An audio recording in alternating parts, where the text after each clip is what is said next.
Здравствуйте! Вы смотрите новости Татарстана. В студии Султан Нугайбеков, и вот главные темы выпуска. Татарстан накрыл снежный циклон. Готовы, наверное, были, ждали мы этот день. Сегодня утром встала и смотрю, везде кругом бело. Как долго будет идти снег и где сугробы уже по колено, расскажет Вероника Гайнудинова. Желающим помочь возможность это сделать. Доводить максимально быстро желание благотворителей до благополучателей. В Казани открываются 18 пунктов сбора гуманитарной помощи для семей мобилизованных жителей Лисичанска и на нужды фронта. Как это будет работать, узнал Рамиль Шайдулин. Проверка качества топлива в Татарстане.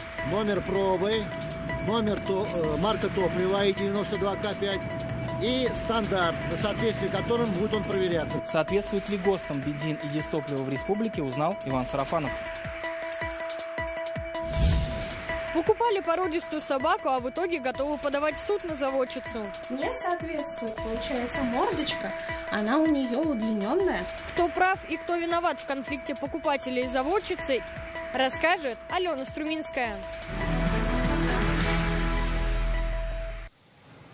Настоящая зима в республику пришла с юго-востока. Снежным циклоном сегодня накрыло Альметьевск, Сарманово, Лениногорск, Бавлы. В Бугульме снега выпало столько, что потребовалась помощь спецтехники. На дорогах сегодня так называемый день жестянщика. С самого утра многочисленные аварии, в том числе со смертельным исходом. Водители еще не привыкли учитывать погодные условия. Тем временем синоптики предупреждают об ухудшении погоды.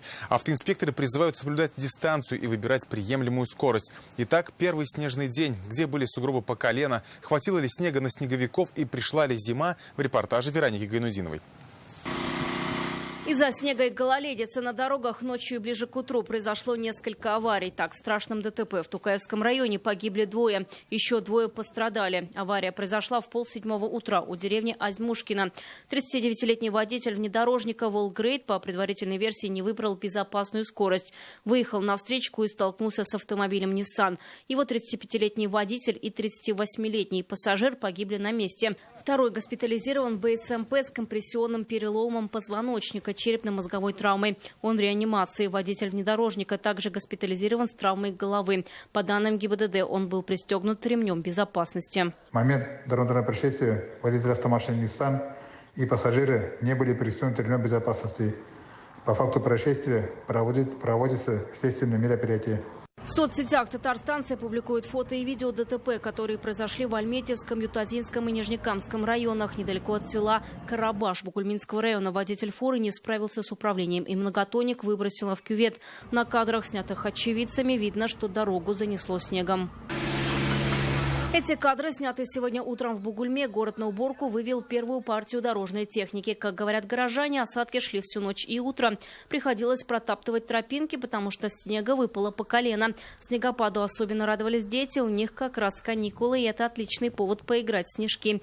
Большинство горожан к снегу уже готовы. Погода отличная, я такую люблю. Я неделю назад уже переобулся, все нормально, я уже знаю это. На улице сразу так хорошо, светло стало. Очень понравилось. Сегодня утром встала и смотрю, везде кругом бело. Очень даже красиво. Но этот снег еще ненадолго. Растает завтра, послезавтра. А это уже Бавлы. Город больше похож на новогоднюю открытку. Утром жители проснулись в зимней сказке. Судя по кадрам, снег выпал всерьез и надолго. Кадры похожи на середину зимы. Синоптики предупреждают об ухудшении погодных условий. Мокрый снег, дождь, северный ветер. Погода не изменится до выходных. В основном осадки сейчас отмечаются в западных районах республики. Снег, мокрый снег и дождь. Ну а температуры около нуля и чуть выше 0 градусов. На предстоящие сутки влияние фронтального раздела этого на погоду в республике сохранится. В ночные часы ожидается температура от -3 до +2 градусов, на Крайнем Востоке до -6. По ночам минусовая температура, поэтому на дорогах гололедица, местами снежная каша и заносы. Госавтоинспекция рекомендует водителям быть предельно осторожными и внимательными на дорогах, соблюдать скоростной режим и учитывать погодные условия. Вероника Гайнудинова, Алсу Ахмедзянова, Ирек Хабибуллин, Гульнара Миниханова, Александр Лихачев, ТНВ, Татарстан. Медалью за спасение погибавших сегодня награжден Диамид Карслидис. Врач-хирург Казанского военного госпиталя с февраля по июнь находился в зоне специальной военной операции. За 2 месяца он спас жизни более 200 человек. Оперировал прямо в поле раненых военнослужащих, местных жителей, пленных солдат ВСУ. Говорит, пришлось даже принимать роды. Это не первая награда Диамида Карслидиса. Он удостоен медалей за боевые отличия и за отличия в военной службе. Медаль за спасение погибавших ему вручил депутат Госдумы России Айрат Фарахов и Руслан Гаджиев. Меня переполняют эмоции, гордость. И, естественно, нелегко это все дается. Голова думает, руки делают, как говорится. Вот. И максимально стараешься большому количеству раненых помочь. У меня приоритетная задача была это оказание первой хирургической помощи, остановка кровотечения и эвакуация на дальнейшее лечение в военные госпиталя. Медаль называется «За спасение погибавших». Она на самом деле очень важна для именно медицинских работников. Особенно вот касаемо как меня, как врача-хирурга, это очень важно, потому что именно речь шла о спасении. Потрясающий госпиталь, мощнейшее оборудование, очень высокий потенциал развития и очень опытные врачи, которые приехали в Татарстан. Конечно же, сегодня они приехали, всем необходима определенная помощь, и бытовая, и с точки зрения жилья. Будем стараться помогать. Завтра в Казани откроются 18 новых пунктов сбора гуманитарной помощи для семей мобилизованных и военнослужащих именных батальонов Татарстана, а также жителей Лисичанска. Каждый сможет принести теплые вещи, продукты питания, медикаменты и другое. Об этом сегодня сообщил мэр Казани Ильсур Медшин на заседании штаба по социально-гуманитарным вопросам, связанным с частичной мобилизацией. Где и чем можно будет помочь, расскажет Рамиль Шайдулин. Это склад на Горьковском шоссе. 3-й день здесь принимают гуманитарную помощь. Площадку предоставил местный предприниматель. Каждый день с 9 утра и до 6 вечера сюда везут все необходимое из районов республики. Привез с набережных Челнов гуманитарный груз. Скажем, первая партия. Машина оказалась небольшая, загрузил какую-то часть. Но в основном у меня продукты питания. Здесь гуманитарную помощь сначала собирают, а потом распределяют по точкам назначения. Теплые вещи, медикаменты, крупы, чего здесь только нет. Уже сейчас на складе несколько видов гуманитарной помощи, которые сюда везут от предприятий и простых жителей со всей республики. Уже завтра начать помогать многие смогут рядом с домом. В Казани откроются 18 пунктов сбора гуманитарной помощи в разных районах города. Все для удобства неравнодушных жителей, сообщили в мэрии. Наша задача и глав районных администраций, управления социальной политики нашего офиса «Доброй Казани» соединить желание с реализацией адресной помощи, доводить максимально быстро желание благотворителей до благополучателей. 4 пункта развернут на базе торговых павильонов, еще 2 на первых этажах административных зданий, 12 в спорткомплексах. Полный список адресов можно видеть на экране. На пункты сбора казанцы могут приносить не скоропортящиеся продукты питания, консервы, крупы, макароны, чай, сахар, другие продукты, одежду, обувь в хорошем состоянии всех размеров, средства бытовой химии, индивидуальной гигиены. Данные товары крайне необходимы по всем направлениям оказания помощи. Как сообщили в штабе, собранная помощь отправится мобилизованным, служащим именных батальонов Татарстана Тимир и Алга, семьям военнослужащих, а также жителям подшефного Лисичанска. С полным перечнем нужных вещей можно ознакомиться на сайте «Доброй Казани», в соцсетях исполкома и на пунктах сбора. Рамиль Шайдулин, Алмазидинов, ТНВ, Казань. Есть волонтеры и материалы, но нет помещения. Общественное движение «Жить здорово» помимо сбора необходимых вещей для наших солдат решили изготавливать маскировочные сети. Шить их планируют в 2 вариантах – осеннем и зимнем. Для этого закупили все необходимое – основное полотно, разноцветную ветошь и специальный каркас для шитья. Нет у волонтеров только помещения. Оно должно быть не менее 25 квадратных метров. У нас помещение вот в таком размере сейчас. Здесь мы собираем для наших солдат После самого начала специальной военной операции общественная организация «Жить здорово» собирает теплую одежду, медикаменты, продукты и другие необходимые вещи для бойцов. Сортируют, упаковывают и отправляют в зону СВО. Это небольшое помещение им предоставил реабилитационный центр «Изумрудный город». Раньше своего уголка не было. У нас там человек 200 добрых душ, добрых сердец, которые неравнодушны, как говорится, с миру по нитке. Кто-то привозит лекарства, кто-то привозит продуктовую помощь. Недавно мы сделали сбор на покупку 2 тепловизоров. В срочном порядке ночью ездили, покупали, чтобы отправить, успеть с ребятами напрямую. Движение существует 11 лет. Раньше помогали детям с особенностями здоровья, одиноким пожилым во время пандемии, домам престарелых. Сейчас поддерживают мобилизованных и их семьи. У многих волонтеров призваны родственники, друзья, знакомые. Из первых уст узнают, что нужно ребятам. Сейчас поступил новый запрос. Волонтеры общественного движения «Жить здорово» планируют изготавливать маскировочные сети. Чтобы ее сшить, необходимо установить конструкцию 12 метров. Для этого им нужно помещение гораздо больше, чем сейчас. Площадь должна быть не менее 25 квадратных метров, а доступ круглосуточный. Волонтеры работают в свободное время. Кто-то может шить днем, кто-то ночью. Для маскировочной сетки есть сама сетка, мы ее заказали, ждем, когда она прибудет напрямую с завода. Есть конструкция, которую мы соберем для того, чтобы плести эту сетку. Подготовили лоскутки тканей. У нас есть волонтеры, не хватает только помещения. Мы обратились в исполком Казани с просьбой оказать содействие в решении их проблемы. Помещение для волонтеров готовы предоставить в аренду, сообщили нам сегодня в Доброй Казани. Мы даем до полугода.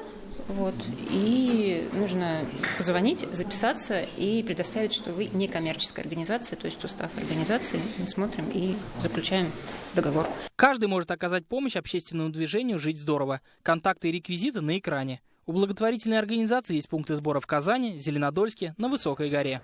Иван Сарафанов, Игорь Романов, ТНВ, Казань. От налога на имущество будут освобождены мобилизованные и добровольцы из набережных Челнов. Такое решение сегодня приняли на заседании Горсовета. На этот день в Автограде действуют другие льготы для семей мобилизованных. Это освобождение от родительской платы за детский сад и бесплатное питание школьников. На эти цели из городского бюджета выделили 20 миллионов рублей. Как отметил мэр Наиль Магдеев, освобождение от имущественного налога – это мера социальной поддержки для семей военнослужащих. Сейчас наступило время уплаты налогов за 2021 год в местный бюджет. В части освобождения от налогов на имущество. Я посмотрел, что ряд актов есть там. Дать отсрочку, еще чего-то. Ну, отсрочка – это вопрос такой. Потом придется за это дело все равно платить. Мы поэтому никаких отсрочек не даем. Мы четко, внятно и понятно всем сказали, что мы такое решение не принимаем. Руководство городов и районов берет под свою опеку семьи мобилизованных татарстанцев. В Буинском районе в рамках частичной мобилизации было призвано 136 человек. Представители администрации посещают их семьи, чтобы выяснить, какая помощь необходима детям, женам и родителям. Глава района побывал в многодетной семье Ахсановых. Глава семейства Булат получил повестку в начале месяца. Дома остались жена и 4 детей, младшей дочери чуть больше года. Прокуратура проверит информацию о грубом обращении с детьми в детском саду Азнакаева. Что случилось и почему понадобится помощь специалистов по ПДН, читайте сегодня в интернет-газете «Реальное время». 25 лет исполнилось уникальной национальной школе в Москве. Она единственная в столице с татарским этнокультурным компонентом. Поздравить коллектив сегодня приехала внушительная делегация из Татарстана во главе с Фаридом Мухаммедшиным. Школа носит имя и героя, поэта Мусы Джалиля. Здесь учатся дети 35 национальностей, и ученики регулярно побеждают в международной олимпиаде по татарскому языку. О том, как в школе сохраняют традиции и ее четвертьвековой истории, расскажет Лина Зинатульна. Фарид Мухаммедшин возлагает цветы к памятнику поэту Мусе Джалилю. Имя Героя Советского Союза школа носит с 2006 года. Официально ей в этом году четверть века, но первых учеников приняла еще раньше, 30 лет назад.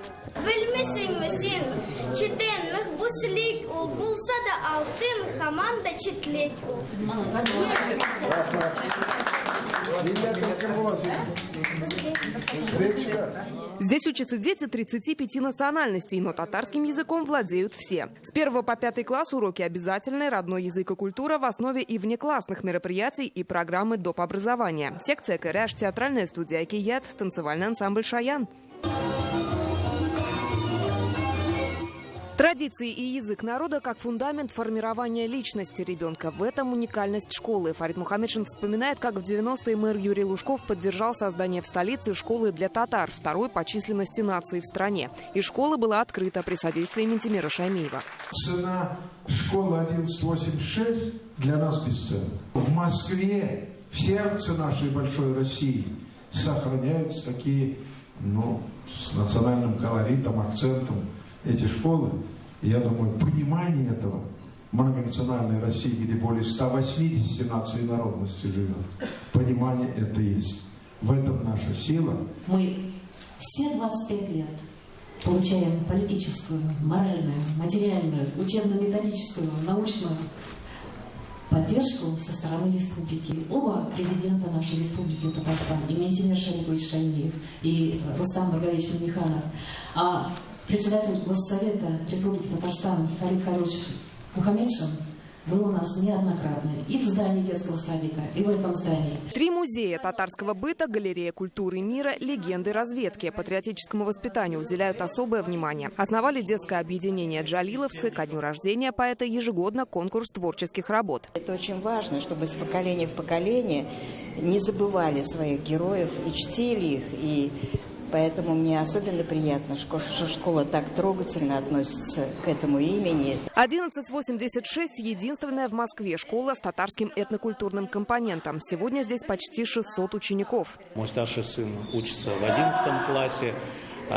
дочка средняя учится в 9 классе, а младший сын во 2 классе. Им очень нравится, живя в большом мегаполисе, в многонациональном обществе, сохранить свою самоидентичность является, наверное, основой каждого народа. Татары, живущие здесь, даже переезжают в этот район Москвы ради этой школы, для того, чтобы отдать своих детей для образования, которое хорошо дают в этой школе, воспитание и, конечно, компонент языковый, сохранение татарского языка, языка отца и матери. Основа школы – сильнейший педагогический состав. Сегодня благодарственное письмо Рустама Минниханова Фарид Мухаммедшин преподнес коллективу. Государственные награды вручили директору, лучшим учителям и ветеранам педагогического труда. Лина Зинатульна, Фируза Матитова, Ленар Хузяхметов, ТНВ, Москва. Какого качества бензин продают на татарстанских АЗС? Это будут проверять в течение месяца. Сегодня взяли пробы топлива с нескольких казанских станций. За 30 дней инспекторы проанализируют 360 образцов со 180 заправок. В случае несоответствия ГОСТу результаты направят в прокуратуру. В Татарстане около 700 АЗС. Какие из них уже попадали в черный список и стал ли лучше бензин в республике, выяснял Иван Сарафанов. Это АЗС на улице Чистопольской. Ровно 3 литра нужно для пробы и полноценного анализа топлива. Номер пробы, марка топлива И92К5 и стандарт, на соответствие которым будет он проверяться. На бирке каждого образца указывают все, кроме названия АЗС, чтобы исключить предвзятость. В лаборатории бензин проверяют по 16 показателям. Это температурная стойкость, содержание серы и смолы, плотность топлива. Это процесс измерения плотности топлива. Чтобы его измерить, в цилиндр наливаем 500 мл бензина. Затем для измерения температуры вставляем градусник. И следом ареометр. Потом, исходя из результатов, при помощи таблицы делаем замеры. С начала проверок взяли 196 проб с 99 АЗС. В 3 случаях выявили отклонение от нормы. Это несоответствие температурной стойкости дизельного топлива. Одно из самых частых нарушений. В бензине превышено содержание серы. Это не вредит двигателю, но влияет на окружающую среду. В прошлом году инспекторы проверили 159 заправок и 4 нефтебазы. Обнаружили 9 нарушений, 5 из них на федеральных АЗС. Когда мы отбираем пробы и в лаборатории выясняется, что это топливо не соответствует требованиям стандарта, мы в этом случае направляем информацию руководителю автозаправочной станции. И когда значительные показания или неоднократно попадался этот хозяин автозаправочной станции, то мы материал направляем в прокуратуру. В Татарстане около 700 заправочных станций. Почти все они проверяются в течение года. Сейчас нарушения составляют 3%, в основном на частных АЗС. 20 лет назад топливо не соответствовало нормам в каждом 4-м случае. Сегодня водители с интересом наблюдали за проверкой, хотя претензий ни один не высказал. Качество бензина и соотношение цены всех устраивает. Замечательно, постоянно заправляемся, и государственную, и свою частную машину. 2 раза в неделю приезжаю сюда. Как качество топлива? Мне очень нравится. Постоянно здесь обслуживаюсь, то есть постоянно здесь заправляюсь. Количество жалоб татарстанцев на качество бензина за последние годы существенно сократилось. За этот год в управление по контролю обратились 7 человек. Надо обращаться не через 2 недели. Если вот заправились, но чувствуете качество, машина не идет, там плохое качество, надо немедленно обратиться, потому что отобрать надо пробу с бака автомобиля и на той АЗС, с той колонки, где он заправился. По вопросам контроля качества топлива вы можете обратиться по номеру горячей линии управления. Он указан на экране. Иван Сарафанов, Данил Филатов, ТНВ, Казань. Покупка собаки должна была стать радостным событием, а теперь может привести к судебным разбирательствам. В нашу редакцию обратились владельцы щенков породы бигль. Они приобрели собаку одной и той же заводчицы, но в итоге получили не бигля, а щенков неизвестной породы. Решить вопрос мирно не удалось. Недовольные покупатели собираются подавать в суд. Что необходимо учитывать при покупке породистого щенка и как не купить дворняжку за 20 тысяч рублей, в материале Алены Струминской. Не соответствует, получается, мордочка, она у нее удлиненная. Удлиненная у собаки не только мордочка, но и лапы. Ее внешний вид не соответствует породе бигль, но все это семья Федосеевых заметила через несколько месяцев после покупки. О щенке они мечтали давно. После долгих поисков увидели объявление в интернете. У заводчика более 100 положительных отзывов, 3 года опыта разведения, рассказывают Федосеевы. Последний раз на связь мы с ней выходили в сентябре. В это время она сказала, что деньги возвращать она нам не будет. У нее не магазин, да? У нее не магазин. Она также сказала, что судиться давайте, я ничего не боюсь. Она сказала, если я соберу деньги, я как бы отдам. Я сказал, хорошо, и все. И после этого она пропала. По словам семьи Федосеевых, недовольными покупкой собаки у этой заводчицы остались как минимум 4 человека, с которыми им удалось выйти на связь. Одна из них – Ольга. По ее просьбе мы не показываем лица. Схема та же. Купила бигля за 20 тысяч рублей. Получила дворняжку, которую в приюте можно взять и бесплатно. Документы щенка, его метрику и ветпаспорт, как и Федосеева, не проверила. Договор не заключила. Заводчица нам сказала, что доплатите 15 тысяч, я вам оформлю документы. Потом во время покупки она сама же нас отговорила от этого. В выставке вы участвовать не будете, зачем вам это надо. И как-то и договор нам не оформила, хотя я, в принципе, собиралась хотя бы куплю-продажу оформить. Обе покупательницы провели экспертизу в Республиканском центре кинологии. Результаты одинаковые. Гончеобразная собака неопределенной породы. Не бигль точно. Мы связались с заводчицей. Она уверяет в обратном. Бигль, она тоже относится к гончим. Есть коротконогие английские бигли, есть бигль-харьер, у которых ноги, прилично выше, да, и тело, соответственно, корпус другой, или нос длиннее. По генетике, понимаете, ведь у щенка у одного может в мать пойти, другой в прабабушку, в прадедушку. Это не ко мне претензии, как бы к природе. Собаки породы бигль действительно относятся к гончеобразным. Тем не менее, покупатели были введены в заблуждение, утверждают юристы. Они изучили объявление заводчицы, где указано, продаются высокопородистые бигли. Допустим, договор – это тоже договор. То есть, если они, допустим, договорились, то, что порода должна быть обязательно определенная, такая как бигль, да, в данном случае, то она должна быть именно... То есть, это считается как существенное условие договора. На основании этого можно договор устный расторгнуть и вернуть данную собаку и, соответственно, получить средства денежные обратно. Женщины не планируют возвращать своих собак, потому что они уже успели стать любимцами, но обратиться в суд и правоохранительные органы планируют. По их мнению, схема продажи собак похожа на мошенничество. Чтобы не оказаться в такой же ситуации, эксперты советуют. Для начала вы должны, естественно, прийти посмотреть щенка. При продаже щенок обязательно должен иметь клеймо. Клеймо ставится или в паху, или на животике, или на ухе. Во-вторых, должен быть документ на щенка, метрика щенка. Никакой гарантии вам человек, продавший щенка без документа, что у вас вырастет породистая собака, нет. То есть породистая собака может вырасти только тогда, когда у нее правильно оформлены документы. Иначе вы просто получите дворнягу. Многие заводчики предлагают покупателям вместо официальных документов на собаку ветпаспорт, но это не является подтверждением породы. Официальным является только метрика. Здесь обязательно должна быть указана Российская кинологическая федерация, их эмблема и печать, также адрес заводчика, его данные и клеймо собаки. Проверив эти документы, покупка щенка станет для вас радостным событием, а не поводом для судебных разбирательств. Алена Струминская, Адель Миндубаев, Олег Мыльников, ТНВ, Казань. Навигация по Волге завершится 24 ноября, но фактически будет продолжаться до наступления ледостава. Об этом сегодня заявил заместитель руководителя Главного управления МЧС России по Татарстану Юрий Венедиктов.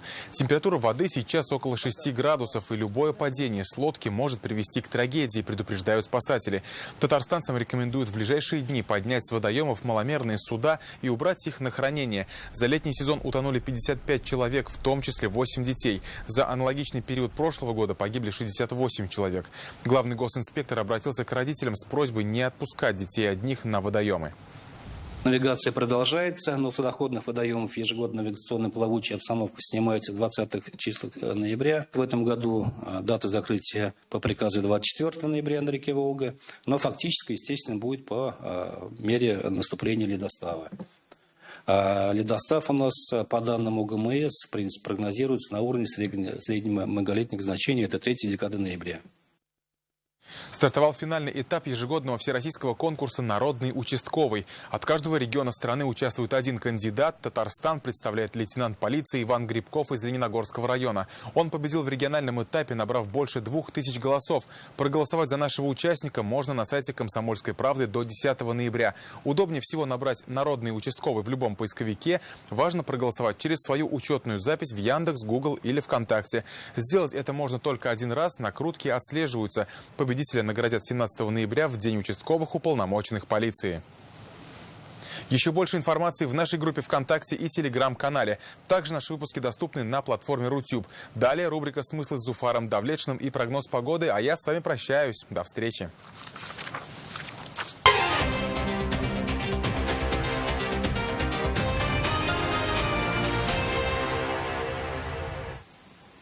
Здравствуйте. Снова сегодня хочется рассказать о людях неравнодушных.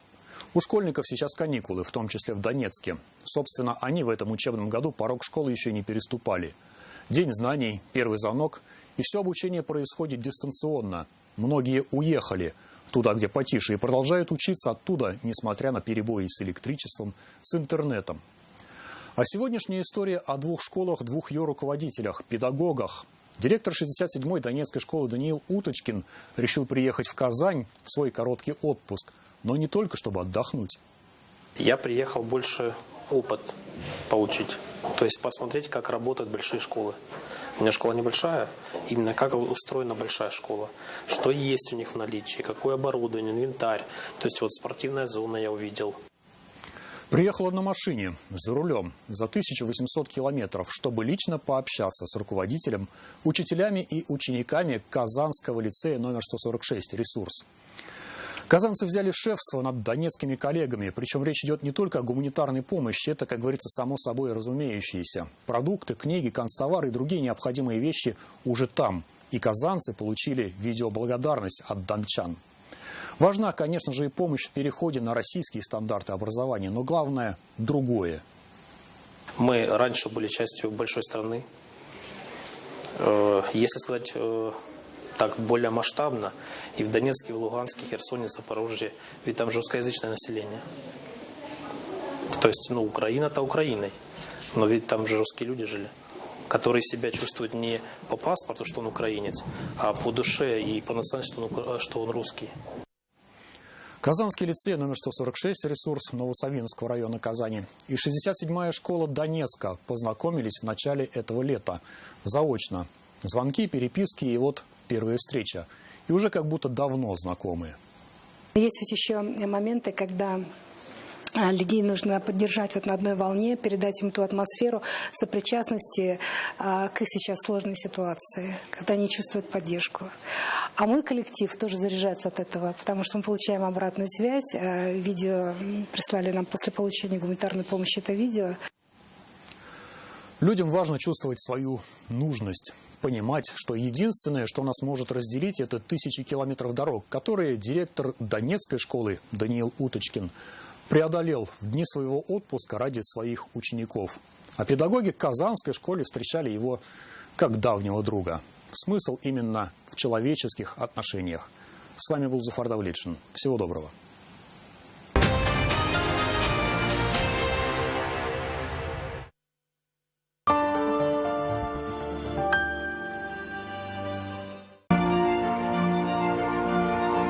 Наша жизнь не стоит на месте, заставляя двигаться только вперед.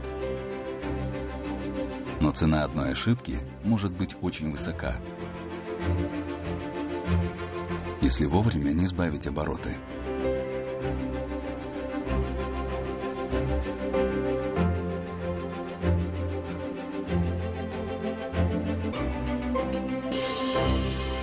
В магазинах «Улыбка радуги» 2 и 3 ноября скидка 40% на колготки, носки и нижнее белье. Только по карте покупателя. Приходите в магазин «Улыбка радуги».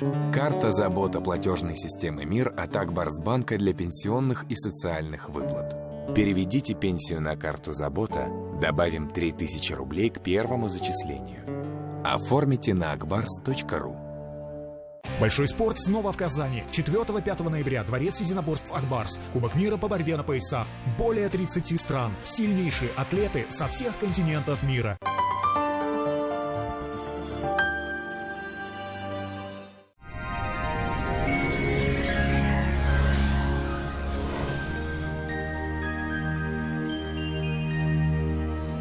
Здравствуйте, в студии Илья Андреев. Прямо сейчас расскажем о погоде на 3 ноября. В предстоящие сутки в Татарстане погодные условия будут неустойчивыми, осадки усилятся. Итак, по данным сервиса Яндекс.Погода, в Бугульме, Бавлах и Азнакаево ожидается облачная погода, а снег с дождем. Местами сильный. Ночью около 6 градусов ниже 0. Днем минус 1 градус. Пасмурно и сыро в Набережных Челнах, Нижнекамске и Лабуге повсеместно пройдут осадки. В дневные часы ожидается около 1 градуса тепла. В Агрезе, Менделеевске, Актаныше снег с дождем будет наблюдаться в течение суток. Ночью температура до 4 градусов ниже 0. Днем до плюс 1 градуса. В Арске, Кукмаре, Балтасе облачная погода сохраняется. Дождь, мокрый снег, температура воздуха ночью около 1 градуса тепла, днем до 2 градусов со знаком плюс. Облачная погода с дождями и мокрым снегом сохраняется в Болгаре, Дрожжаном, Буинске. Ветер немного стихнет. Температура в дневное время около 3 градусов тепла. В Альметьевске, Чистополе, Мамадыше прогнозируется облачная погода с осадками в виде дождя и мокрого снега. Днем не выше 2 градусов тепла. В пятницу существенных изменений в погоде не ожидается. Осень, она в душе человека, как и весна, лето, любой сезон, любая погода. И поэтому одному и тому же дождю кто-то с радостью и предчувствием очищения подставит свои руки, а другой тяжело нахмурится, смахнет случайный ручей свою печаль и потуже затянет плащ. В Казани облачная погода. Ночью дождь, днем с мокрым снегом. Ночью ожидается до 2 градусов тепла, а днем до плюс 4 градусов. Ветер северный до 9 метров в секунду. Атмосферное давление в пределах нормы. 751 миллиметров ртутного столба. Влажность воздуха высокая, 94%. Магнитное поле Земли спокойное. Я люблю осень, хотя и не люблю холод. Но зато именно в это время природа напоминает мне, насколько важно ценить тепло. И не только. Ценить любимых и дарить им по возможности солнечное настроение при любой погоде. Всего вам доброго. Смотрите наш телеканал. До свидания.